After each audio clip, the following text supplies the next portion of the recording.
and welcome. You are listening to Hobby Homies. We are your weekly war game and board game podcast. I'm Shane, as always, joined by my co-host Fox. Ohayou gozaimasu. Yes, that means hello. And today is episode 8 of season 2, and we're live in Discord. Yeah, we are live in Discord, which simply means whilst we are recording this episode, we have a handful of people in the same Discord channel with us, listening along, typing things in the chat, throwing Fs in the chat.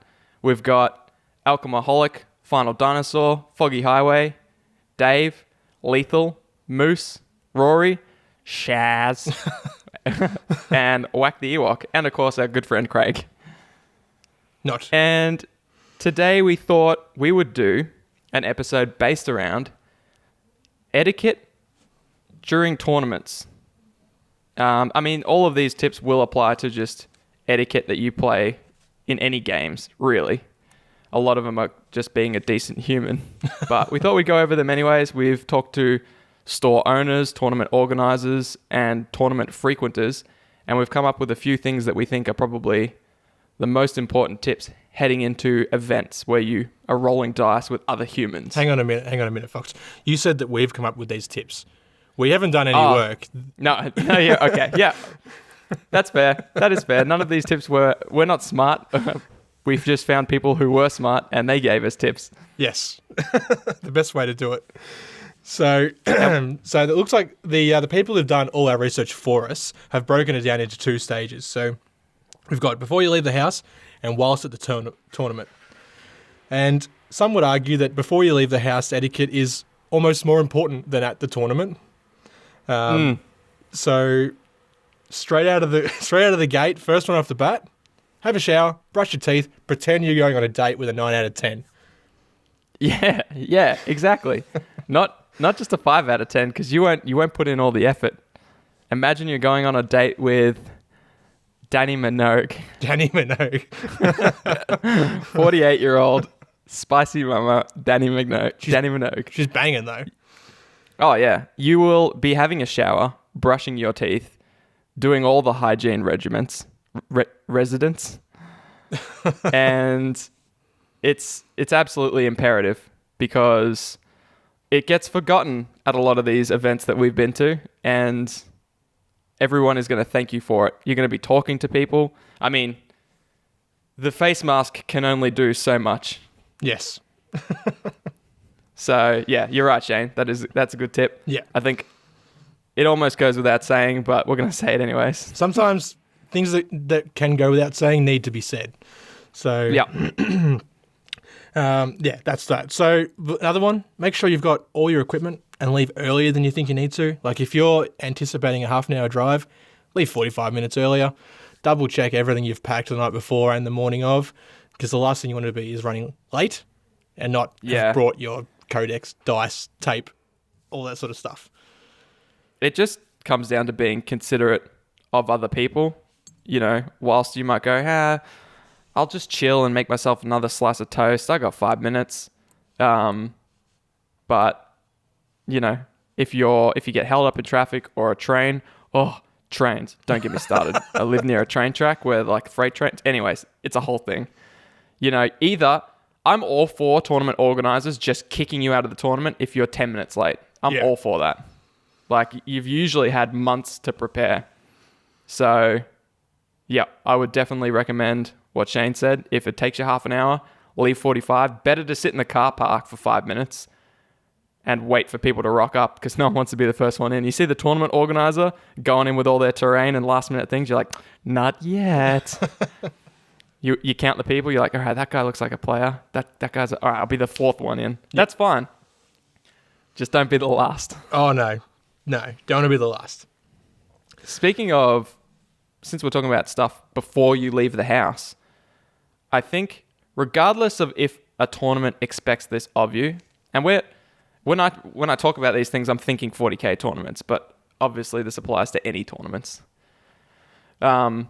Regardless of if they require it, I think it's always a good idea to bring printed lists of your army for your opponent. Because not every tournament requires you to do it. Most do anyways, but it is good to be able to give your opponent a list and say, hey, This is exactly what I'm bringing on the table. And if anything comes up during the game, like maybe you've got some little model discrepancies, like you say, hey, this guy's actually, he's the leader, even though that model is not actually the leader for that unit.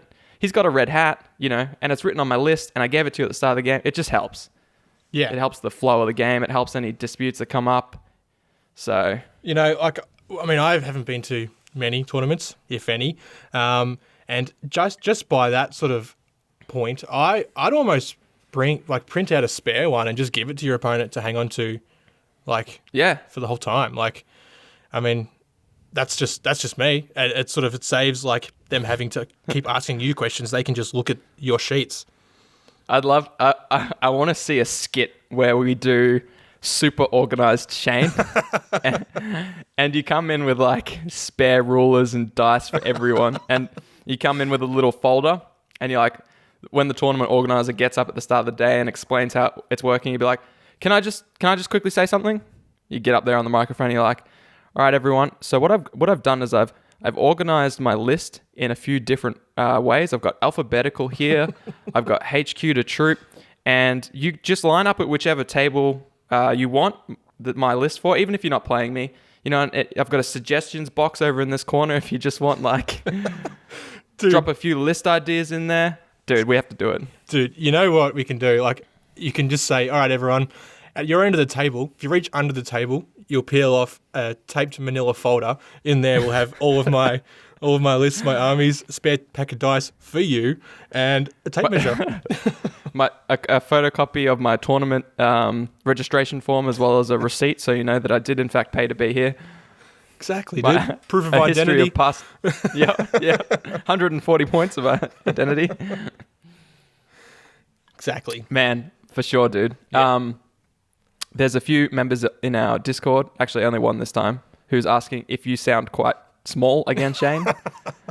If Shane is sounding too tiny to a few people, just click on his little Shaz name and right-click, actually, and drag his user volume up to 200%. It's a recording thing. Yeah. It's a pain in the ass. If you're still too quiet, you can probably, I don't know, put your ear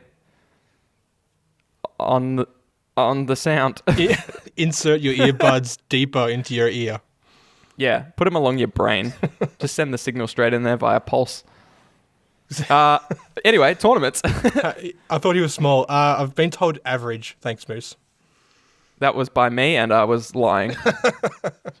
It was an awkward conversation. I just wanted it to end. Yeah, fine, dude. It's normal. Put it away. It's average. Exactly. So, along the lines of following tournament expectations, read the player pack. Oh, just open it, read it, close it again.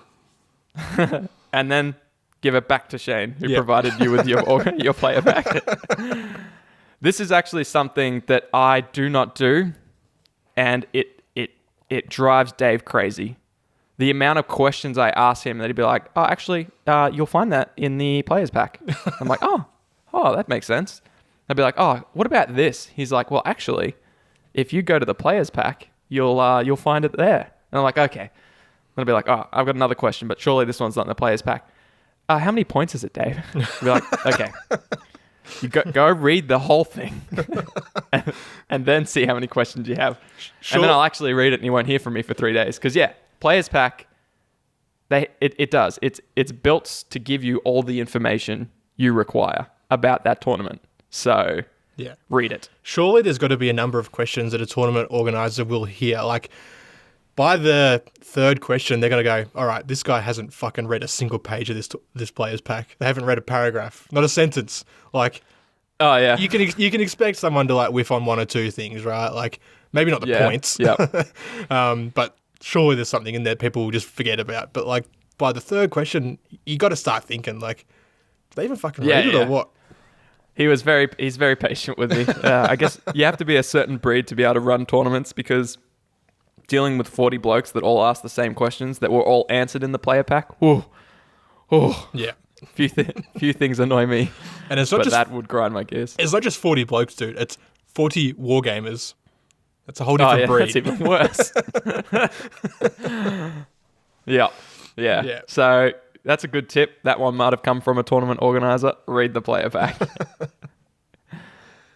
Here's another one that's sort of tournament focused, I suppose. And this is, make identifying your models as easy as possible for your opponent, like loadouts and stuff like that. You know, there's nothing worse than basically at tournaments, you got a time limit to play games in. And it's not enough all the time.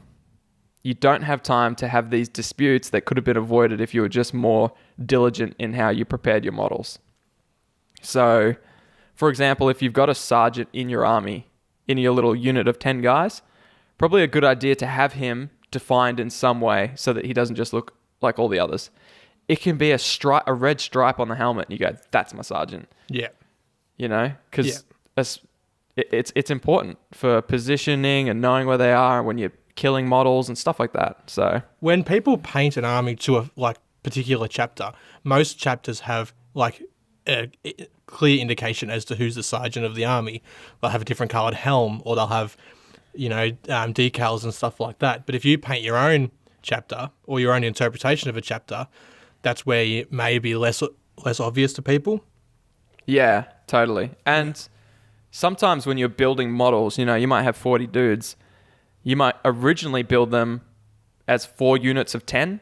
So therefore you've got 4 sergeants all up.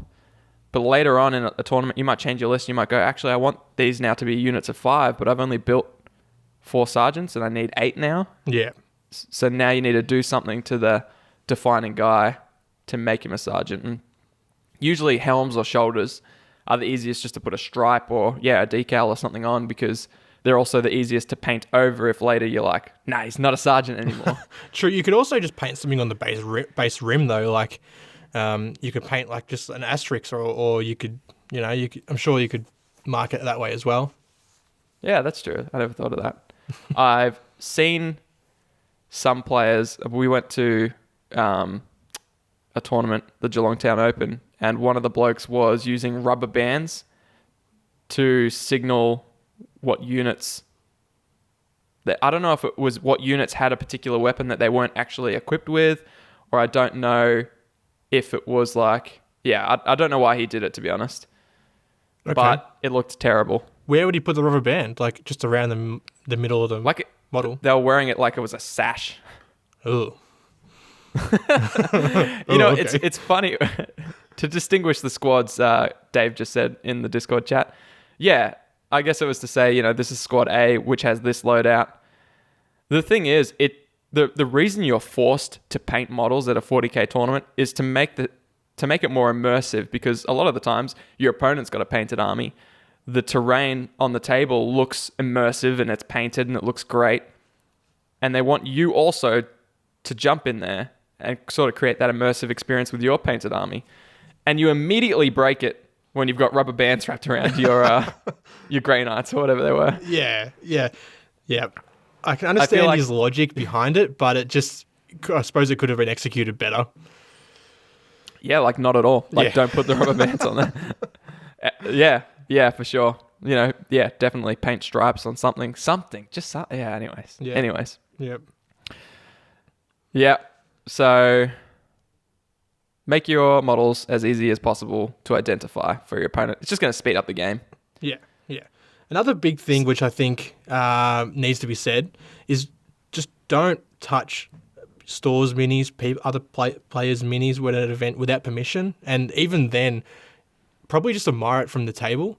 Because, people spend hours, tens and sometimes hundreds of hours on miniatures, and you pick it up with your greasy Dorito fingers, or you've spilled your beer when you've opened it and it's still residue on your fingers like that. They don't want that all over their model.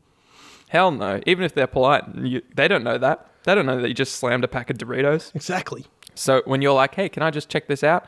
They might not even know that you mean physically pick it up and suss it out. So they might go, yeah, man, have a look. And you pick it up and you run off with it. You're like, hey, everyone, look at this model. It's so good. That's a great compliment for them, but they're probably just sweating bullets over there. Please don't drop it. Yeah. And that's the thing. You don't know. And sometimes the players can't remember. I actually saw this happen at it might have been, it was the town open. A guy had a vehicle, and I don't know anything about vehicles, but I want to say it was probably a Chimera or a Rhino. It was a transport of some kind. And his mate picked it up. It didn't ask, but I guess they're mates, so it's fine. He picked it up, and he sort of held it to see like the tracks, the mud on the tracks. Oh, and the guy hadn't glued in the top turret. It was just sitting in there because it was like in a little crevice. Yeah. Didn't need to be glued down. And it fell out and hit the ground. And I was like, Jesus. It was fine. Everyone take a deep breath. It was okay. But, you know, if that's a stranger's model or, you know, or if that falls and snaps or chips paint, like there's probably no need to pick up someone's model unless you got terrible eyesight and sure hands, which I doubt. Yeah. I would avoid it at all costs. I've See been it from the guilty table. of this. I've been guilty of this when I first got into the hobby at one of the stores. I just picked up a miniature off the table, and the store owner like barked at me. Dude, me too. I was there with you. We did it. We walked in. We were so excited. You know, it was Saturday. There was games happening. We were both so new to the hobby. We rock in. We felt like kings because the store owner knew us. Yeah. It was like, hey, Shane, hey, Fox. And we're like, yeah, what up?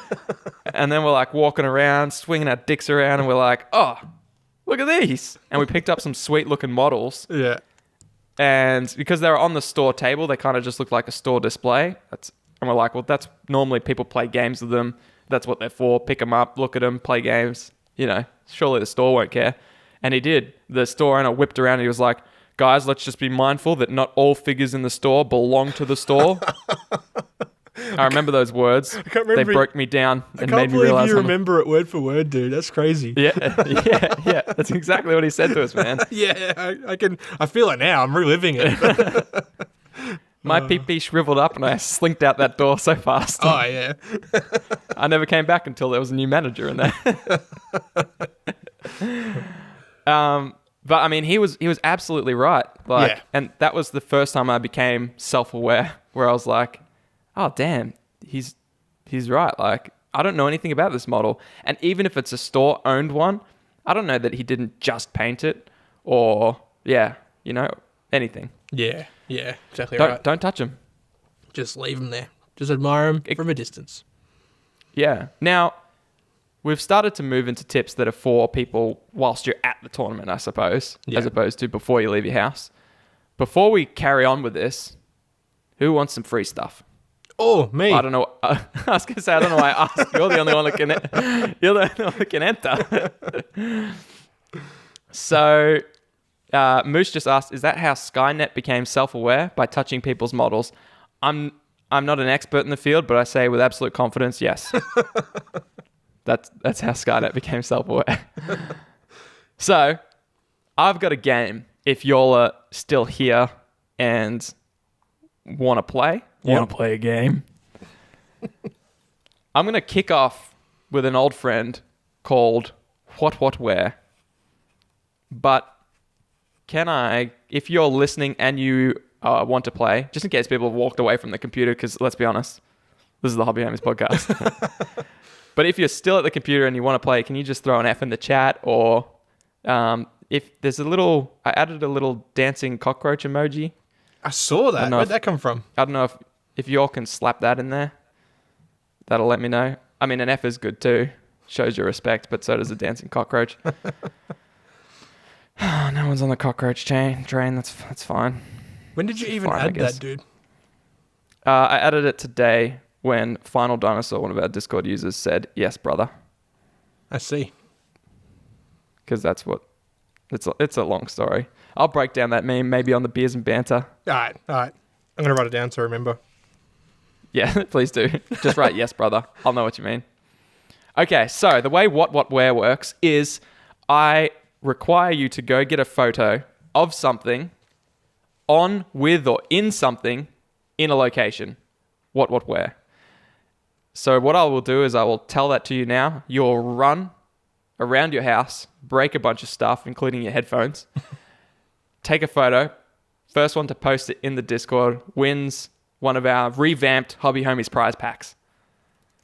So, what I want you to take a photo of is one of your models on a toilet roll next to your toilet. Go. You made that one hard. I did. Last time it was a paint on a slice of bread outside or something like that, wasn't it? Yeah, it was. Was it specific? Was it a red paint? I can't remember. But I think it was Jesus, a red Rory was quick. My goodness. Well done, Rory. Well done. I love your frog bin next to your toilet. That's incredible. Alcoholic was so close. Came in Did second. I say on the toilet roll? I think I might have. Yeah. Oh, shit. Oh, I think on a technicality, we've got Alcoholic as the winner, not Rory. Yeah, I'm guessing so. Moose, you would have had bonus points if there was anything in that toilet. These are some great photos, by the way. Whack mentions thank you. Rory is listening on the toilet. Yeah. Yeah, gots to be, man. Yeah. Fair enough. Maybe he found our podcast in the toilet. Well done. I'll have to re-listen. I'm pretty sure I said on. So unfortunately, Rory, I think Alcoholic won. Congratulations. We'll be sending you a Hobby Homies gift pack, which, yeah, we've revamped. So I'm not going to say what's in it. It's because spicy. we haven't figured that out. No, I don't want to ruin the surprise. It is spicy. It's not bad. It's not bad for a little pack. Yeah. So we'll hit you up after or you can DM us now with your address. So, whilst we're at the tournament or event, don't touch people's minis. It's also good. This is one of my own tips that I saw on a YouTube video. And the guy said he's a bit of a nerd. He might be a bit over-organized like Shane, but he brings a dice tray to all of his events because he's had issues in the past. So he slaps it down on the table and he goes, I think it's a good idea if we roll all of our dice in here so that both of us can clearly see it and they don't like scatter around and drop on the floor and slide behind terrain. You know, you insult him and you say that is over-organized, but I say that is bloody clever because the amount of times you roll dice and it bounces behind a piece of terrain or inside a piece of terrain and, you know, you might go, oh, it's a 6. And, like, your opponent's not always going to run around the side of the table and look. Like, they'll believe you, right? Totally. So that's clever. That's clever. I think it's smart. If you don't have a dice tray, there's usually, you know, he was saying you can find a piece of the table that's visible to both of you almost at all angles and just agree with your opponent and just say, like, it's a bit formal and kind of awkward at the start, but it makes for a better experience. If you just go, hey, is it cool if we roll all of our dice here just to avoid any, like, dice roll issues? And 10 times out of 10, your opponent's going to go, hell yeah, man, whatever. Yeah. The guy that says, nah, I kind of just prefer to roll it over here behind this building that you can't see. I mean, red flags right there. Yeah, exactly. So, and the good thing about dice trays is you can't get cocked dice. True. As fun as it is to say, they're not fun during the game because, like, yeah, it's a point of contention sometimes. It can be. It can be like, where do you draw the line? But that's a whole nother argument, I suppose. Yeah. Yep. Yeah. So always roll your dice in clear visibility, and everyone's gonna have a good time. Yeah, it is the worst, like you say, when you're like doing the right thing and you roll a dice and it goes astray. And I guess the polite thing to do is go, there's 2 dice over here that you probably can't see. They're both 6s. Trust me, and pick it up. No. It's probably to go, I've rolled a 3 and a 5. Do you want to come look? And then they'll probably be like, yeah, sure. And walk around the table. No, they'll probably For the sake just of trust you at that time, point. for a 3 and a 5, I don't think many people would go and have a look. What if it's the game, Shane? It's all on that dice roll. True. Yeah. Absolutely. So, always treat terrain and models like the way that you'd want yours to be treated. So, you know, don't just bash your hands clumsily around terrain, or, you know, if multi-level buildings can be removed, just do it. Put the models in, put it back together. Be careful. It's probably the biggest point from all of this is just be careful when it comes to everything. We could have given the too long don't listen of this episode would have been don't be a dick and just be mindful of people. Yeah, exactly. And the effort they put into models and tables and terrain are no exception. Like, I know how much effort Dave put into all his terrain and how much pride he takes in his tables. And like, there's hours that go into those as well, just because they're not little plastic men that we throw dice with. Yeah. They play an important part, and they make that game you're playing so much cooler. Whereas if people constantly treat terrain like it's just some secondary, it's a piece of terrain, whatever, then no tournament organizer is going to put in the effort. You're going to be playing on crappy tables Exactly. for the rest of your life. Yeah, you'll be playing with stacked up books and Pringles cans. Like that's it. You know, the terrain really. That's where we started. I know. Yeah, don't knock poor Hammer. But it really takes it to that next level. You know, like you can paint your models up to a high tabletop standard, but if they're still on a plain table without even a mat or any sort of styled terrain, it just loses that little bit of flair. Yeah, definitely. Also, if you Discord users are listening and there are things that have happened during your tournaments, or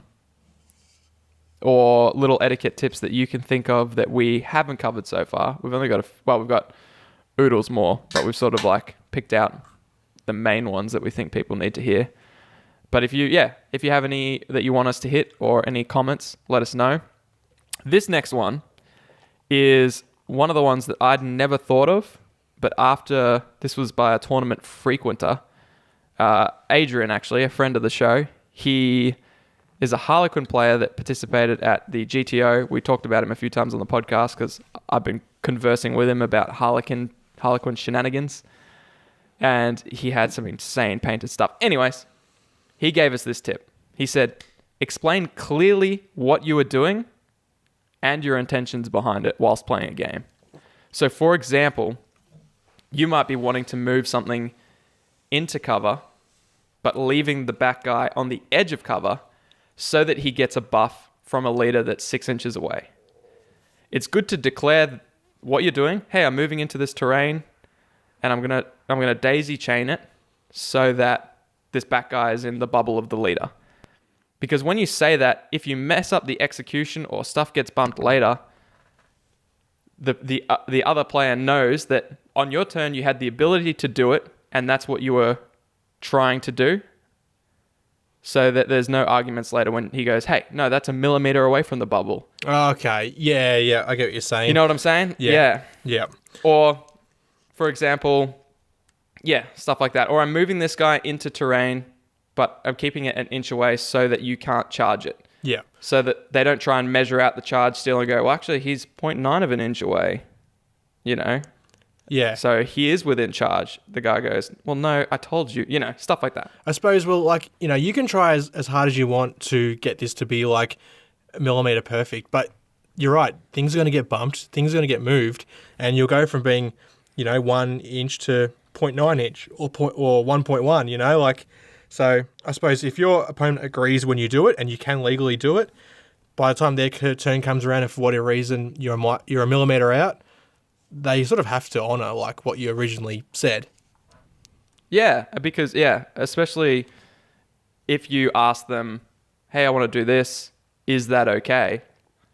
And they say, yeah, sure. Then you sort of agree what you're trying to do with the models.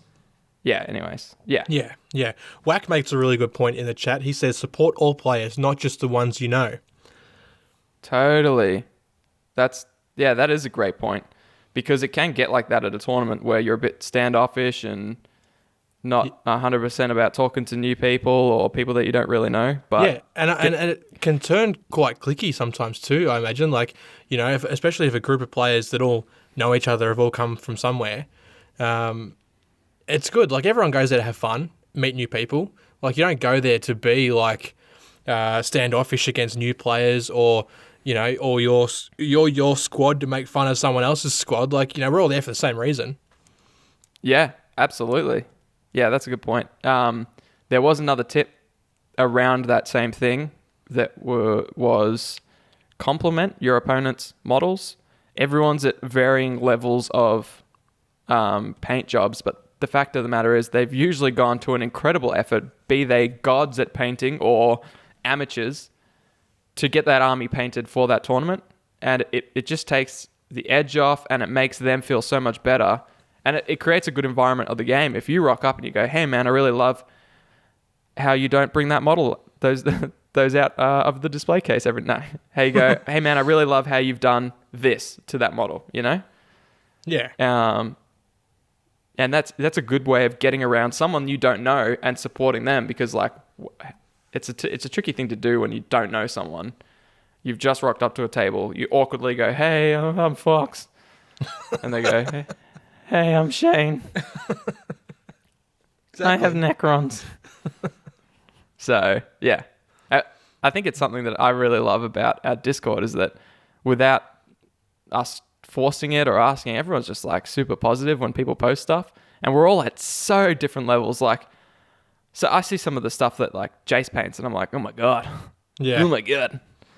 Everything shrivels up and I hide my miniatures and I don't paint them for another 2 days. And then we've got people that are like painting stuff for the first time ever, but it doesn't matter because everyone's super positive. So yeah, that's dope. Yeah.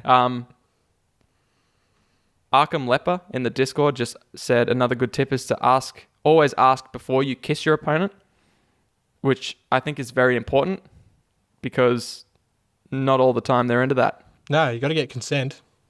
Yeah, consent is important. In fact, anytime you want to do something where it involves you touching them, probably ask permission. Them or their models. Yeah, that reminded me of something not really related, but shake your opponent's hand. Like, I mean, COVID now, people are scared to touch each other, but shake their hand. True. You know, good game. And even before you play, just a little sort of courteous thing. A lot of people sort of get anxious about doing that sort of stuff, which I can understand in a way, but just good game, shake their hand and then move on. Whether you got smashed or you killed it, just be polite. Yeah, and another point on that, try to keep your emotions in check. Like, I know we invest a lot of time into painting these models and building these lists, and sometimes a game is won or lost by something that's quite frustrating. For example, a dice roll or a thing that you weren't really confident that your opponent was super clear on. Regardless, once the game is over, shake the hand. If you absolutely destroyed your opponent, be mindful of being too cocky. You know, you don't want to smash them and then be like, hey man, if you just destroyed them, you know they're a new player. Typically, you might want to give them some tips, but you got to be real careful because that can come across pretty ordinary. Like, if I just destroy you, Shane, and I come across to be like, hey man, I thought after that game maybe you would want some tips. It kind of like that's a nice thing to do, but yeah, what Jace just said, mansplaining is nad. Yeah, it's bad. It can come across like, hey, I'm way better than you. It's quite clear you're a novice and you need my help. Me, the god that just destroyed you. Basically, just saying, get good, son. Get good. I can help you because I am good, but you are not. You know. So be mindful of how your opponent is feeling after the game. You know, you can usually read people pretty well, and if he's just like red-faced, ready to flip the table, probably don't go over and be like, yo, dude, look, I really think you need some help. Yeah. And I can do it. Let me give you some pointers. Don't suck. Yeah. And get good, son. Get good. Be suck. Be suck and good get. Yeah. You know what, totally. dude? I think it's time for another giveaway. All right, let's do it. I'm all about that. Do it. I got another thing to throw at someone. So, how are they going to win? So, this is a good one. This requires research. All right, I want to see some cockroaches. Nah, it doesn't matter. I'll just do the game. I just really want people to use the cockroaches. Well, Farm Dinosaur said earlier that only Nitro or boosted server boosters can use it. So, is that a thing? That's literally just him and me. What an honor. I'm just posting the cockroach again. I'm rubbing it in people's face. I thought there was a lack of cockroaches. Anyways. So, the way you're going to win this game is you're going to have to tell me during a particular episode, I want to know what we talked about. So I want to know, Season 1, Episode 10, what board game did we talk about? Oh, shit. Yeah. So, couldn't even no one's guess going to... What's that? I couldn't even guess that. Nah, me neither. So, no one's going to know off the top of their head, except for Whack the Ewok. See, it was Gloomhaven. Well done. Wow. Was that episode 10? Yeah, dude. Jesus. Okay. I wonder when we would have released that. So, that would have been, I guess, 10 weeks or 8 weeks in. Man, that would have been like February, maybe? I don't know. Yeah, maybe. 6 months ago, we talked about Gloomhaven. Anyway, yes, Whack the Ewok. Well done. You won. You'll get a gift back to you soon, Shane. See that it happens. Yep. Okay. Who? Whack the Ewok. That's you, man. You won. What I would like to know, if you remembered that or you were just real quick at searching. Because, like, if you remembered, I feel like we should send him two. See to it that it happens, Shane. Oh, Jesus. Okay. Yes, Gloomhaven was the board game I was talking about. That was insanely quick, though. I don't know. Too how we did quick. So, those are some good tips. I think. You don't want to be arrogant if you win. You don't want to be salty if you lose. That's important. Yeah. I think it all helps to realize why you're going to that tournament too, and trying to figure out what you're hoping to achieve from that tournament. For example, are you going to that tournament to make friends, have some beers, chill out, have a good time, throw some dice? Like, are you going for a more casual experience? Because if you are, don't get there and be too rules anal, because you're not going to get what you wanted to get out of the tournament if you go in there trying to be too hardcore and too rules Nazi and stuff like that. Yeah. So that's where I think I would fall in if I went to a tournament, because, like, I'm not super, like, rules anal about it. I just play, like, make fluffy lists and play to have fun. So I think I'd be there more to meet people than, like, to try and crush my opponents. Yeah, because then you'll be left sad at the end because A, you didn't achieve crushing your opponents because you're more of a casual player. It's just probably not going to happen. Yeah. And B, you didn't meet new players because you changed your focus when you got there, you know? So it's a good idea if that is your plan. If you want to go there, have a few beers, meet some people, great. Try and do things that make you play quick, fast, enjoyable games. Be lenient with line of sight or things like that if it makes the game go quicker. And then when you get to a table, instead of trying to learn about their list and things like that, you don't care. You're a casual player. Exactly. Try and learn more about them, the player. Yeah. Yep. Because that's how you'll get the most out of it. If you come away and you're like, man, I met like 4 or 5 new people, got them on Facey now. We're all talking about 40K and stuff. And we also like all this other stuff together, board games, surfing, whatever, you know? And then the reason you went to that tournament, you'll walk away a winner because you achieved that goal, you know? Yeah. Yep. And if you're trying to go to a tournament to improve as a player because you are competitive and you want to be the best there ever was, you want to catch all the Pokemon, you want to be the greatest. No, dude. If that's the case, it serves you best if you help other people get the most out of their list. I mean, they might not want it, so it comes down to reading them. But, for example, if I play against you, Shane, the Necron player, and I'm running my fully optimized list, I want to get to top tables in CanCon or something one day. Maybe even the LVO. Who knows? I want that full tournament experience. It's in my best interest to help you play those Necrons optimally. Now, I'm not going to tell you, hey, you should do this, you should do that, and play your list for you. But if you move your guys up to a position, you can say things like, that will bring you out of that bubble, that leader bubble that you said you wanted to stay in earlier. And they might be like, oh, yeah, true. Or they might mismove by, a couple of inches and they go, oh, actually, I would have preferred, I should have moved over there. It's still their movement phase. They haven't moved any other units. Be lenient. Go, well, yeah, man. It doesn't make any difference to the game if you move those models over there. That's what you would have done. That's the best move, So I think that's going to make you a better player if you play a opponent possible, you know? Yeah. That's obviously if you're going there for that reason, though. Yeah, of course. Which Yeah. I think, I mean, to go to a tournament and to play in a tournament, you have to have some sort of, like, you've got to obviously want to win or not necessarily win, but you want to do as well as you can. So I don't think people will go there just to meet people. There's got to be that little bit of competitiveness to them. Yeah, that's it. So That's totally true. I suppose, I mean, if you can find a medium, like a happy medium would be ideal, especially for someone like me. I'm not intending to go there and try and be number one and take out CanCon.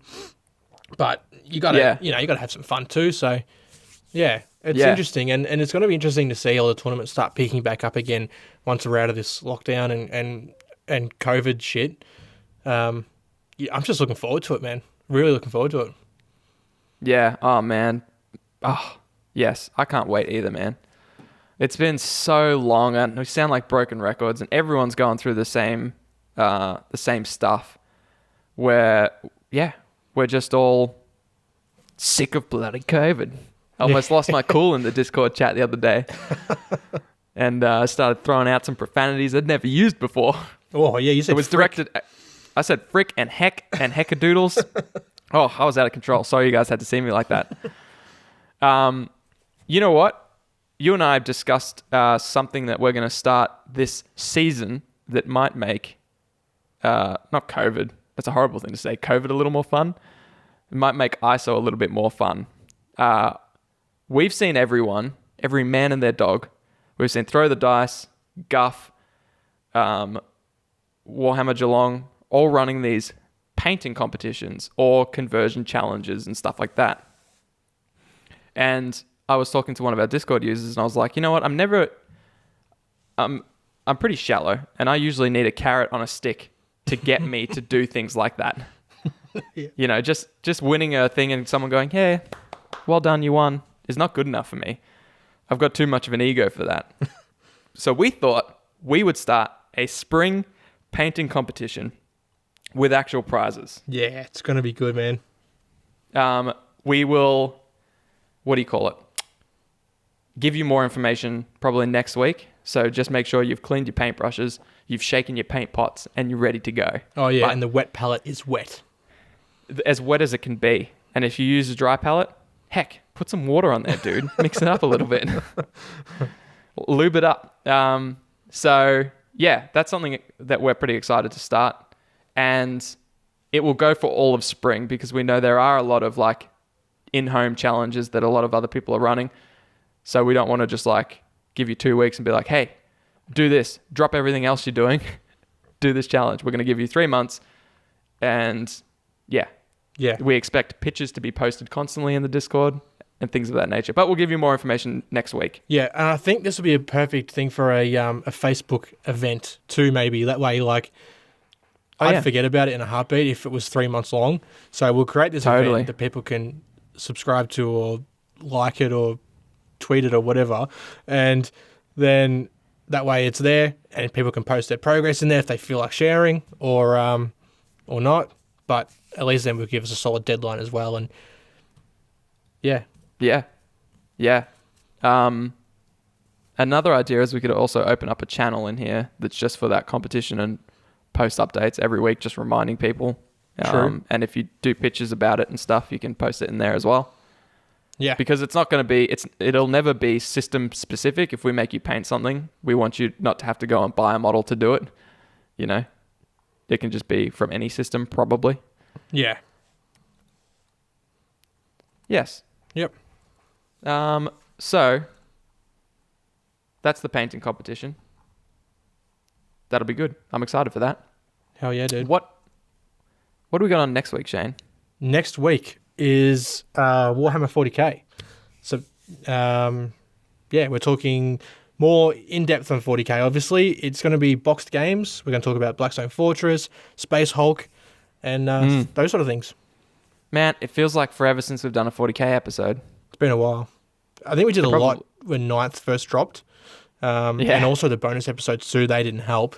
But I think it's time to get around it, and especially like you just picked up Blackstone Fortress, so that's going to be perfect. Yeah. And I've had my eye on Space Hulk for a while. I know it's difficult to get at the moment, but I'm sort of thinking about maybe looking into the history of it. Ooh, channeling some of that RPG deep dive history glasses, Gots to, man. textbook, chalkboard. Yeah, let's get a Space Hulk deep dive, dude. That'd be dope. Yeah. No pressure, but I want that on my desk by Monday. Oh, look at. Yes, that would be sweet. So, all right, cool. Next Sunday will be a Warhammer 40k ep on the boxed games. Dope. Yep. Yeah, yep. And next live ep, which I think is the 5th of... What month is it? October? Or is it the 5th or the 7th? I don't know. It's the first Wednesday of October. 7th, yep. Yeah, which feels like many moons away, and it is. What are we doing again? We're going to be talking about taking your models on a journey, aka how to travel with your minis. So more of another, another practical episode. Yeah. About it'll cover like how to store your minis, how to post minis, and how to take them over long journeys, or just it'll cover all things to do with moving mini from point A to point B. That's going to be a good one because safely. I think we've both got a lot to talk about that, and I'm looking forward to that one. That is one where we have much experience. Yeah. Yeah. What I thought would be fun to do now, because we ran out of prize packs and giveaways, is to announce the giveaway winners of our monthly giveaway and our Patreon monthly giveaway. Yep. So, let's do Pandemic. This is a board game that we gave away. I forget the criteria for this one. I think it was just a like or a comment or something.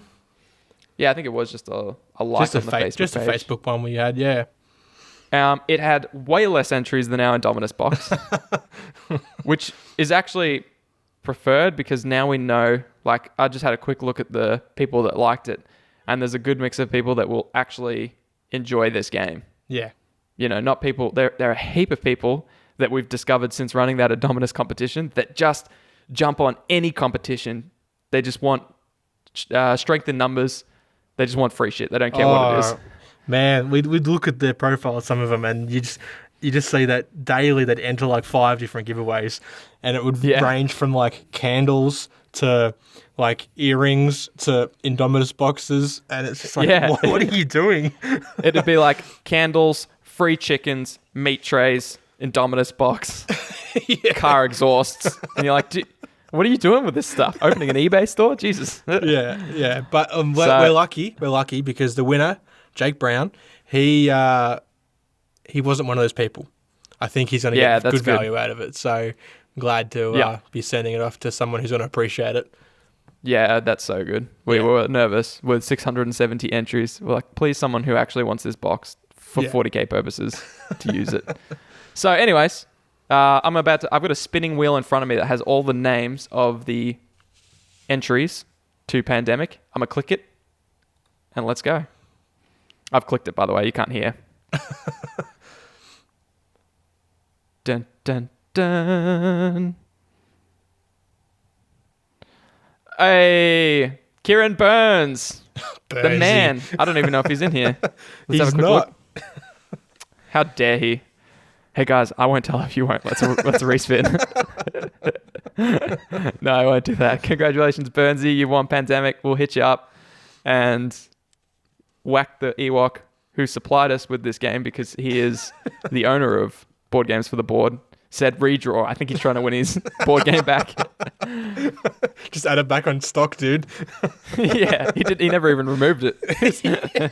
He knew. He was like, I could snag this again.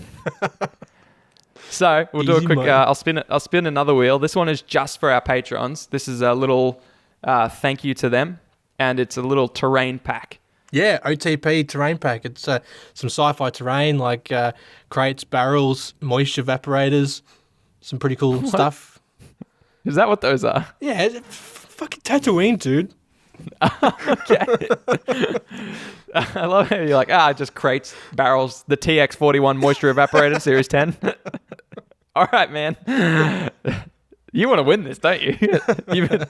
You've had your eyes on those moisture evaporators. I'm spinning the wheel already, by the way. I signed up for a GOAT Patreon. Oh, Oh, Lethal Lee. Well done, my man. You are the winner. Said a goddamn.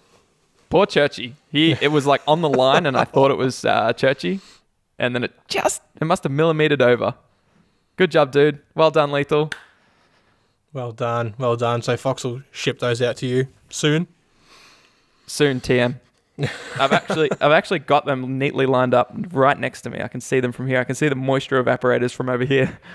I've almost finished his Patreon mini, so I wonder what'll get there first. Oh, I'll race you. I mean, you're in quarantine. I don't think the posties are even allowed to leave your area. So True. I was so dumb. I was just about to say, isn't it lucky that one of our patrons won a giveaway?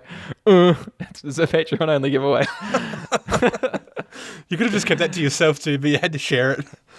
Yeah, I wouldn't let me being dumb escape the audience. I need to reinforce that point. Classic. Good one. Classic. Good one, Fox. All right. So, well, that was August's giveaway. So, September, our main giveaway. So, I guess we're running 2 giveaways a month now. Holy shit. Yeah, we are. Good thing we've got patrons, I suppose.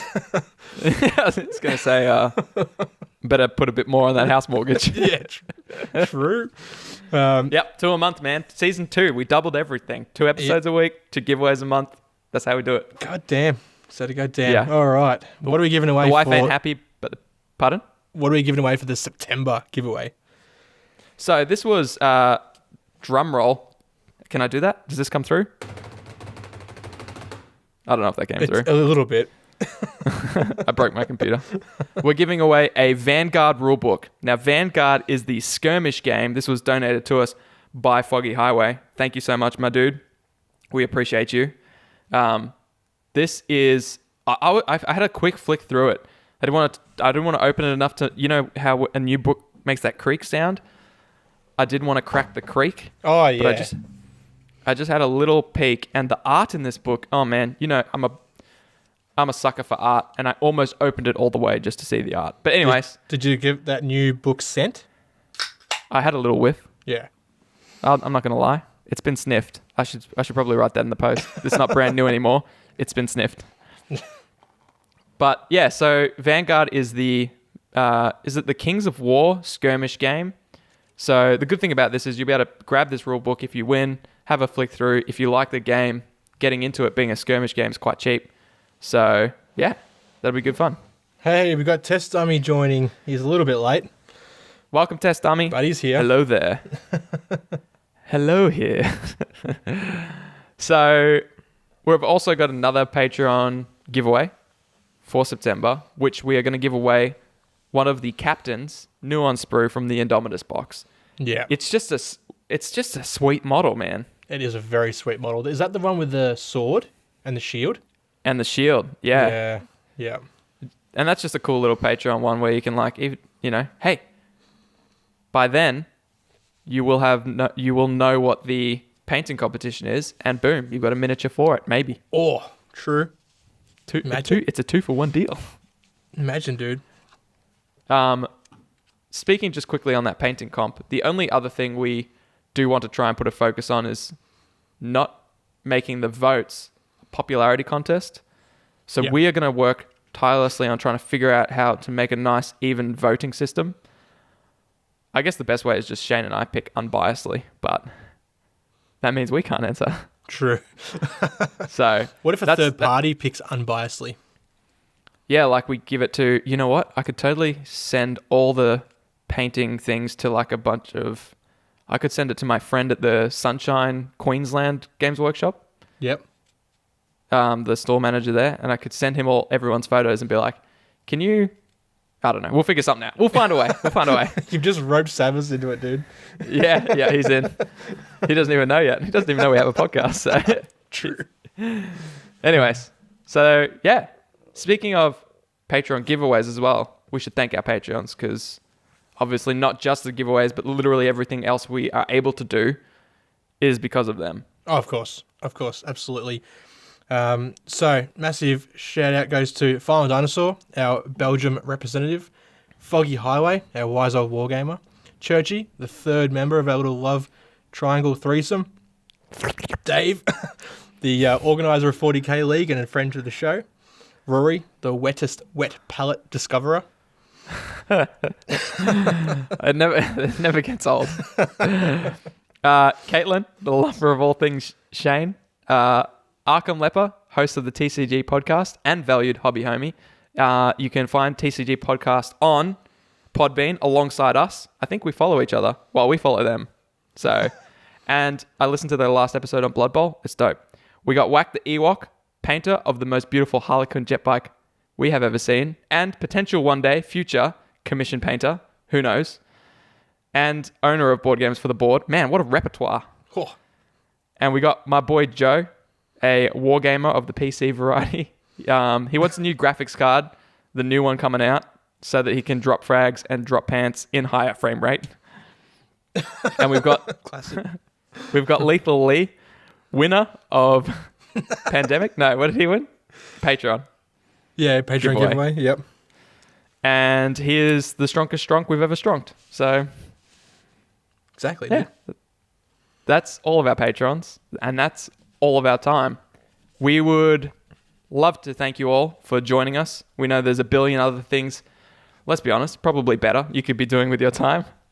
So we thank you for tuning in with us for this live episode. And also, feel free to stick around for our beers and banter. Yeah. We'll be taking 5 minutes and we'll be back. And for all of those listening in the future, thanks for tuning in. Love you all. Yeah. Check out hobbyhomies.com. Hobbyhomies.com. Over.